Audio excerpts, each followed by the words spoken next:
Hello, everyone. Welcome to the JupyterLab team meeting for Friday, January 20th, 2017. And it's like we're using the HackPad to track notes today. We may be migrating and exploring other solutions soon, but we're still on HackPad. And with that, I'll let Jamie start to run the meeting. So you would do it, Brian. Just go down and run the meeting. Okay. Okay. Yeah. We've just got Stephen Sylvester listed first. All right. I guess that's me. Went through the notebook and widget hierarchies and audited anything that was a subcomponent. That includes child widgets like cells and output areas, the child models, which include the cell models and output area models, and made them all configurable from the top level. So you can inject your flavor of output area from the top level without subclassing the entire tree to get to the thing you need. So this will help folks that want to customize those components moving forward. And the reason to do it now ahead of beta is to try to minimize the amount of changes we make after beta as people start adding things onto JupyterLab. And then with that in mind, we had a meeting on Monday to discuss the compatibility of the built or whatever the artifact is that comes out of a JupyterLab extension, how that gets rectified by the server and then on the client, and what steps we need to make that work. We had naively made some assumptions about being able to use the highest matching semver range, but it turns out we need a better constraint than that. So what we're looking at now is it looks like we're going to emulate the node dedupe script, which is just it hoists requirements up a tree and tries to minimize the duplication by doing so. I've looked at the code that does it. I've talked to some optimization experts. And I think that's a feasible path forward. So that's what we're exploring right now. And we've got the node semver, the core of that, ported in Python as an MIT library available to us. So we don't have to do that part. It's just the hoisting algorithm of bringing requirements up a tree in a same manner that we have to emulate. But it looks like that's feasible, not a showstopper. Released version 13 this week, yesterday, I think. So that comes with some of the state database improvements is really the main user-facing change there. A lot of it's just the back-end work. Other than that, the parts I've been working on are mostly the back-end work and addressing bugs. But Darian's state restoration work is hopefully done. That's why we put it out there to see if anyone finds any bugs with that. And so the refactoring and the beta addressing issues are really what I'm working on outside of looking at the lab extension compatibility. So trying to hit those issues hard this week. The beta issues like being able to dedent code the way that the classic notebook was done. So I just took the code mirror directive, that command from the classic notebook, ported to TypeScript, and away we went. So things like that moving forward. So one question about the model sort of dependency injection stuff in the notebook. Would we also want to enable that for views, for widgets? And I think part of the reason I'm asking is, well, yes, it is implemented. Okay, so not just for models, but models and views can be all the way down the line, from the notebook panel and the console panel down there. I made sure they were symmetric and they were both customizable all the way down. So this was a major cleanup. It felt good. It was terrible at the time, but things are a lot better. Awesome. Okay, I just wasn't clear that it was both models and views, and fantastic. That's really, really great. I know that's something we had talked about previously, and we weren't quite sure how to balance that with our sort of top-level dependency injection. That's great. Right, and I know that Darian had an issue open for reorganizing some of the directories. It's actually my next task. Okay, I just wasn't sure if that got done before or during or after that. So, okay. No, that is an open beta issue, and that was my next major task to tackle. Very nice. And Darian. Yeah, so I think, I mean, obviously this is sort of a blanket statement and almost certainly false, but everything I could imagine breaking state restoration is something I've tried to address, and also wrote unit tests for it. And I am hoping that the worst possible thing that happens to somebody in state restoration is a thing that can't reproduce previous state, like you restarted your server so a console doesn't exist. It makes an API request that gets an error and just deletes itself from the database. That nothing noticeable to the user happens, nothing bad happens basically. So if you notice anything worse than that happening, and that's just not preventable, then keep me posted. And I've been working on the Tooltip widget, and actually I kind of have the opposite of the comment that I had last week. Now that I've been working on it, the way I'm implementing it is basically with a standalone plugin that registers a command one command and two key map shortcuts, one on the console and one on the notebook. And based on that command, it just instantiates a Tooltip widget. It gets all of the things it needs from just the editor and the kernel and the render mime that both notebooks and consoles have. So those are already public attributes, and it can totally independently of those classes just run as a standalone plugin. And so I was talking this over with Steve and Chris, and my intuition and those guys also agree, but we want to be cautious, is that actually it might be the case that we can remove the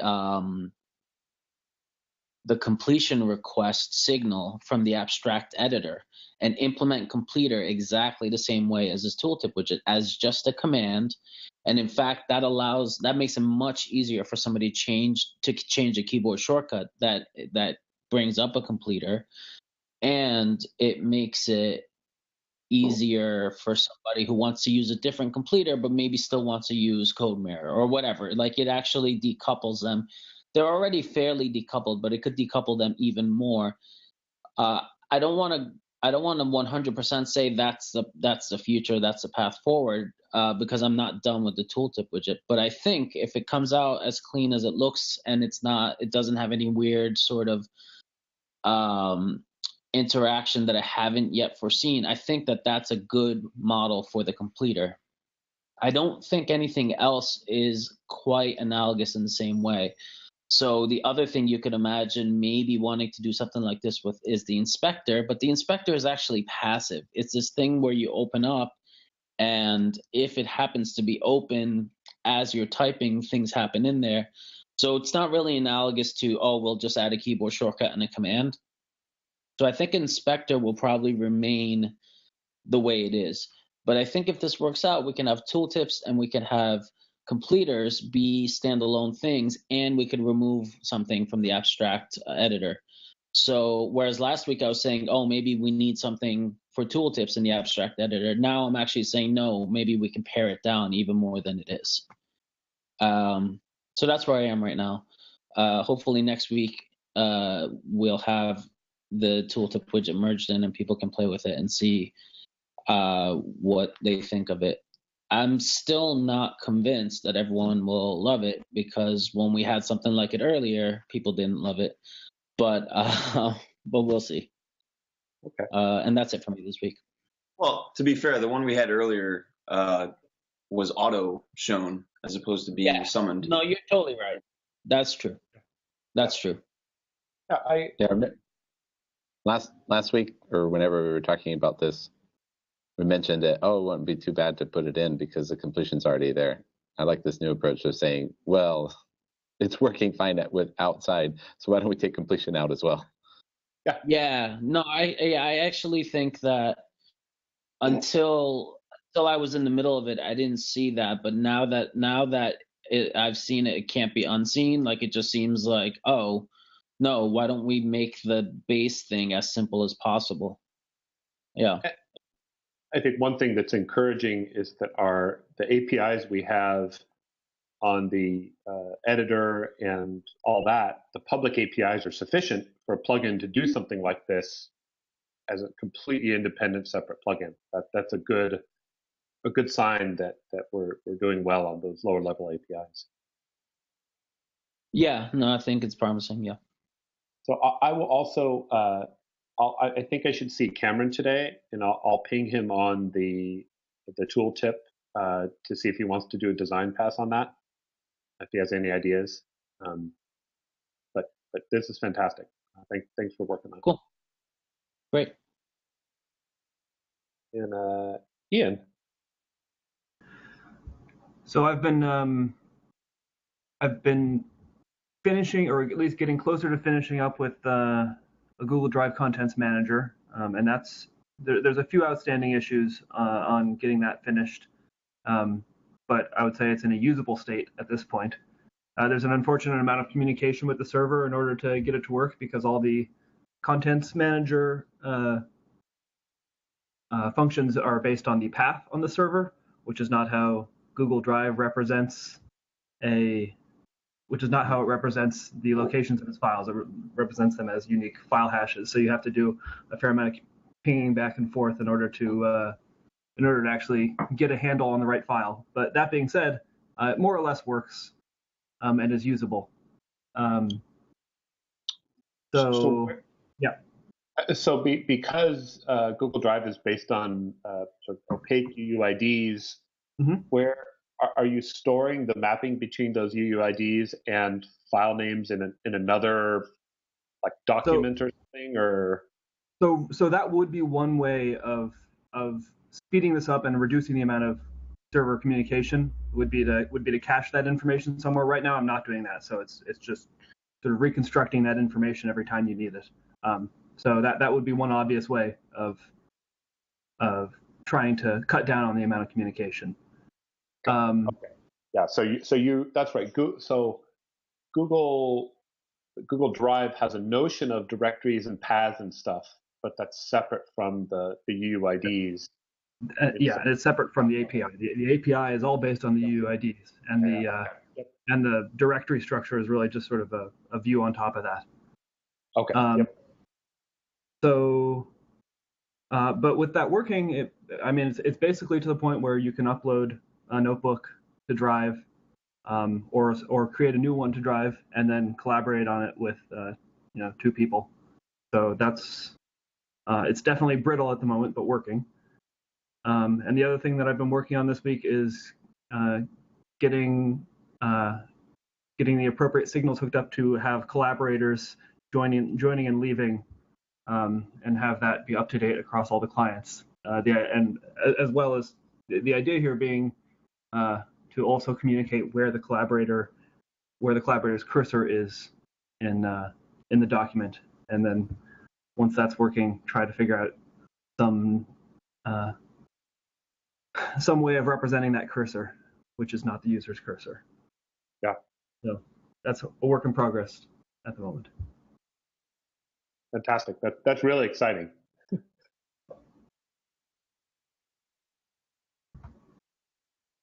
And then myself, I am spending most of my time teaching right now. It's also fun in the sense that I get to be just a regular user of all of our tools. The students right now are using the classic notebook with Jupyter Hub, and the main barrier to us using JupyterLab is that we hadn't finished getting Altair, Vega, Vega Lite working in JupyterLab. And Grant Nestor's been working on that over the last week. And I think we're pretty close, actually. Like there's a couple different repos we're doing work in. And so once that's done, I probably will just update to the latest 0.13 JupyterLab and have the students start to use it. And I think the usability information will be useful. I haven't quite figured out how to record that in a useful way, other than me walking around class watching the students use it. And so I don't know. I may have Cameron come to class some and just do some observations. Carol also has come to class some, and so we may try to do that. Part of what I'm interested in is to see. I'm not going to mandate that they use JupyterLab. Both will be installed, and I want to sort of see, like, given the choice. So they've learned the Classic Notebook for a couple of weeks, and given the choice to use Classic or JupyterLab, what do they do? Because that I think will sort of approximate our current users' sort of experience of, they already know how to use A, and given the option to use the new lab stuff, B, will they do that? And if not, what's the pain point? Like what is preventing them from doing that? And so Grant has done a great job of going through different custom MIME types and getting them working on both notebook and lab. And so we now have, obviously we had the GeoJSON working, and he's updated that. We have just raw application JSON. We wrote a very nice plugin for that. He has Plotly working. He has Vega, Altair, Vega Lite, and then he's been working with various folks on a new table JSON schema as well. And so it looks like this, I don't know, the custom MIME type approach is something that we'll be able to support on both Classic Notebook and JupyterLab uniformly, and sort of out of the box offer quite a few really nice renders. I think the next step would be to enable those custom MIME types on NBViewer. And I think for that, it probably makes sense to just start to use render MIME on NBViewer. And so that may sort of push our sort of abstractions and see sort of what parts of JupyterLab can be extracted out to work well. Another option that we may want to consider is to just use our notebook widget classes for NBViewer, and just start to render NBViewer stuff client side. And so I don't know. Do any of you have any thoughts about sort of is our JavaScript sort of set up for that type of thing? Sort of no kernel, read-only, static views? Yes, we do have the ability to launch a notebook without a kernel, and then the notebook widget itself has no notion of a kernel. That doesn't come until the notebook panel level. So okay. We've carved that out as well as possible, I think. And NBDime is using the notebook widget for its use. Okay. And that was explicit for things like NBViewer. Yeah. Yep. No, we obviously, I know Sylvan has done a lot of work, and actually not just Sylvan, Jason, you, and Paul, and a lot of people have done a lot of work recently to get widgets working on NBViewer. I think that would be another way of enabling widgets to work without quite as much sort of impedance mismatching and hacking to get it to work. If we just have a sort of a native way of rendering the notebook on NBViewer that works the same way as JupyterLab. And then, we could do something like have some sort of configuration file in NBViewer that allows people to configure which npm packages and custom MIME renderers are run on a given instance. And then we could make decisions ourselves about which MIME renderers we want to host by default on NBViewer. So, I think that's all I have. And Jason? Just a short update. I've just been working through IPyWidgets examples, complicated, simple examples, and tracking down bugs and fixing them in the long slog to IPyWidget 6. What's your rough sense on an ETA of that? I mean, I think there's a couple major things left still, and just a lot of small polishing. I hesitate to give huge timelines for the polishing work because that is notorious for taking 90% of the time. I am going to meet with Cameron afterwards, after this meeting, about him doing a design run through for the widgets, which I think will help a lot in some of the polishing issues that we're dealing with. But we're hitting it pretty hard, and things are shaking out. If we can get a sort of stable beta in conjunction with the JupyterLab beta, I think that would be fantastic. So a month. Okay. I mean, one thing I'm wondering about is if you end up releasing before JupyterLab beta, would you put out point releases once JupyterLab beta is out to update? And part of what I'm thinking is about the JupyterLab extension. Ongoing versioning work.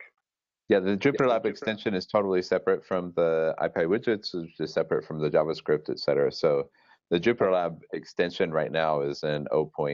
whatever. It's not even beta, it's just 0. whatever, and it's understood it depends on a alpha level piece of software, and it has no illusions about backwards compatibility or anything. It's still in the 0. stage. So that's completely separate from the rest of the widgets. Okay. Yeah, that's fantastic. Thanks for reaching out to Cameron. Yep.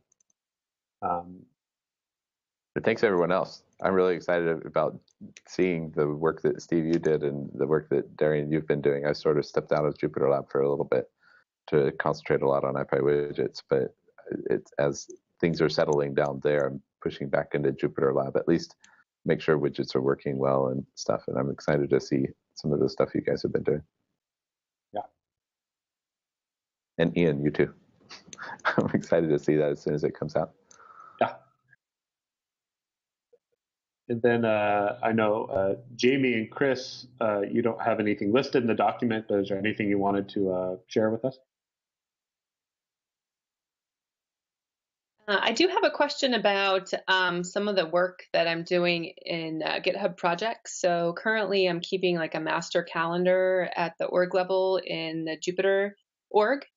And so just to keep things simple for now, JupyterLab stuff will be on there. I have some contacts at GitHub that I'm going to follow up with to see what the future looks like for aggregating orgs. Because we really do need something that sits on top of all of our orgs that would help us kind of roll all that stuff up. So for now, are you guys cool with all that stuff just kind of living in the Jupyter org? And then once we get a good rhythm down with the workflow there, porting. You always yawn when I'm talking about project management. Sorry, I got up early this morning too. I was up at Don't check out quite yet. Sorry, it's late here. I know. Okay. It's late, isn't it noon? Well, if you got up at 5 o'clock, it's a little later. Steve's not yawning though. I can't complain. Thank you, Steve. Right. So, once we kind of get like a good cadence going, I'd like to start looking at how we can start pulling in the GitHub issues into some sort of a board, so it's easy to see like what's on deck. I know we can do it with the filtering in GitHub, but I think visually it's nice to see like, to do, in progress, whatever the work states are that we want to implement. Just have a good visual for folks. Yeah, so I'm looking at that's fine or now. Like, that makes sense. Cool with me anyway. Cool. So I'm just looking at it. So Jason, when you and I had originally, or a couple of us used the GitHub projects back in Strata, at that point they only had it on a per repo basis, as I recall. Right. That was released like I think in December. End of November or December. So yeah, so having the org wide, and so I'm just looking at now. So, but the notion of a okay, so there's we have a project management repo now that we're opening issues on to help track some of the sort of the project management related things, and that those are showing up on the boards. Okay, I'm just trying to sort of understand. And that's great. Yeah, I think, and so like, would we want to put the IPy widgets 6.0 release on that? On the project, I would do it on the org level, the Jupyter org level. Yeah, so that's a good question. I think so. One of the to-dos, so the project management repo is for like the meta work that I do as a project manager, and some of the high level things that we're trying to get done, but it doesn't really make sense to track as an issue in like a code repo. So that's what's living in there. So kind of the repo is there to bring visibility to the project management work and to kind of go just a step higher in granularity to get bigger picture concepts with the work across the body of the work. So not just the dev work, but trademarks and community development, everything that's kind of on my plate and that I'm monitoring at some level.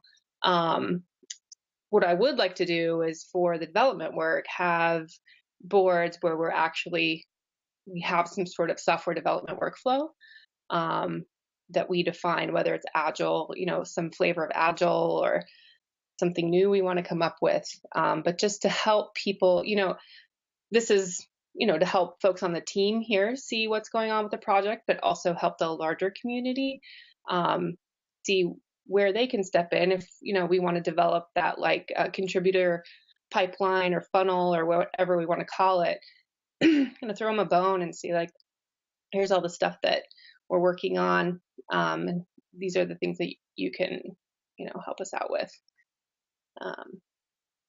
Great. Just let us know sort of as you explore this and want to try things out with us, with the JupyterLab team. Like I would love to help in any way possible. I think it's really, really helpful. And especially for teams like this that manage a number of repos towards sort of a central goal. I think it helps to have that higher level of sort of the meta layer to help us manage what's going on and get a sense both ourselves and also broadly. So just let us know. Use us as guinea pigs. Okay, thanks. I'm also looking at a tool. It hasn't been released yet. It's called Waffle Bot. And it's by the same folks who did Waffle, which is boards for GitHub. And what this tool is intended to do is use the labels that are on issues and automatically place those issues in the work state that matches the label. So whether it's a category, a type of issue or a category of work, we could have boards for that. But right now it's fairly manual, and GitHub's building this out more and more.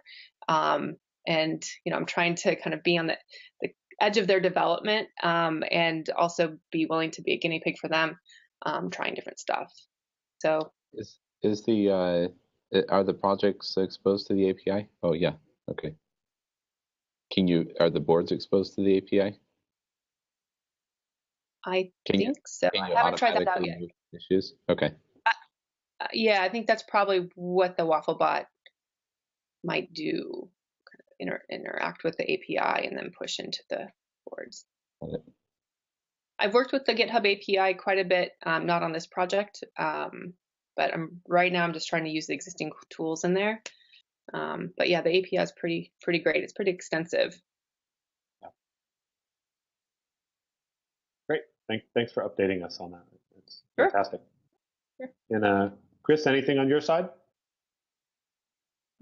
I'm still pushing forward on the repackaging of Phosphor. I'm down to the last subpackage now, which is the widgets package. Anybody following along on the feature submodules, slightly misnamed branch, it should be feature subpackages or whatever. But if you're following along on that branch, the last bit to do is move the widgets over. That's going well. The one I just finished up, which is probably the biggest change in terms of API consumers, is the virtual DOM module, which I broke out.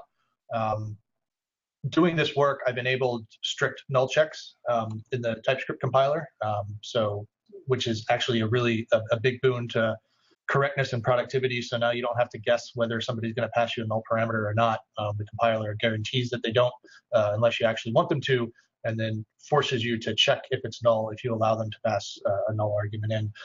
But in the process of turning that on for the virtual DOM stuff, it had me going and correcting a lot of things, which had me go back and look at some of the type definitions I pulled in based on the IDL spec for various HTML DOM nodes. And in the time frame since I originally wrote the virtual DOM and now, that spec has changed. And so some of the types that I had written are now incorrect. So rather than, and the problem with that is that the way that it was written the first time was that if it was incorrect in one spot, it was potentially incorrect in lots of spots. And basically resolving what things were incorrect in what spots was lots of effort. So rather than kind of go down that rabbit hole, I used some new features from TypeScript 2.1 for generating types based on effectively lists of strings or properties of other objects. And so I've removed a bit of type safety in the virtual DOM with respect to, like, if you create with respect to what kind of attributes you can pass when you're creating a DOM element of a particular type. So before, like if you were just to create like a div element, the attributes that you pass it would be type checked based on what's allowed for a div. Now what happens is that when you create an element, your attributes are type checked based on what's allowed for any given element, no matter what its type is. And what that allows me to do is define the attribute types based on the list of all known attributes for a DOM element, rather than a list of any particular attributes for a particular DOM element. So it basically it makes the problem in terms of making sure we're following the spec a linear problem rather than a quadratic problem in terms of having to resolve attributes against the type of elements that they're valid for and that kind of stuff. So there's a bit of an API change there. But it removed like 1,300 lines of code from virtual DOM. So that's much less maintenance on our end. And if people discover we're missing something or the spec has changed or anything like that, it's much easier to now correct. You just add or remove from a list of defined attribute names, rather than have to track down 12 different interfaces plus a mode table on the renderer and all sorts of other stuff. So it's simpler to maintain, simpler to grok, at the cost of a bit less type safety. But I felt it was a pretty good trade-off to make. So made that trade-off. Again, that's in the feature submodules branch. If anybody wants to know just exactly what I'm talking about and talk about it further offline, we can do that. But other than that, I expect next week to have 1.0 versions of Phosphor out. And again, these new packages are going to be under the @Phosphor namespace. So adopt them as you will. The old Phosphor packages are still there in NPM. So it's not going to magically break your build if you update or anything like that. You'll have to opt into the new stuff. So. Okay. No, that's great. I had looked through the source code for the DOM, the VDOM stuff before, and it was pretty opaque. So it sounds like this may make it a little more transparent as well. Yeah, it should be much easier to grok just in terms of there's much less code now. Yeah. And it's pretty straightforward what's going on. So. Awesome. Sounds great. All right. Any other things that folks want to share? Cameron? Oh, I just wanted to jump on. Hey, nice to see everyone. Yeah, I'm just doing fixes whenever needed. So just ping me on JupyterLab whenever you need the styling on that stuff. But I'm going to work with Jason on IPyWidgets styling today. So that's going to be nice. And, Great. Yep. Thanks for hopping on. Could we stay on the call with Cameron and everybody before we sign off? Yeah. Cool, thanks. So I think at this point we'll end the public broadcast. Thanks everyone for joining, and bye-bye, Internet. Bye.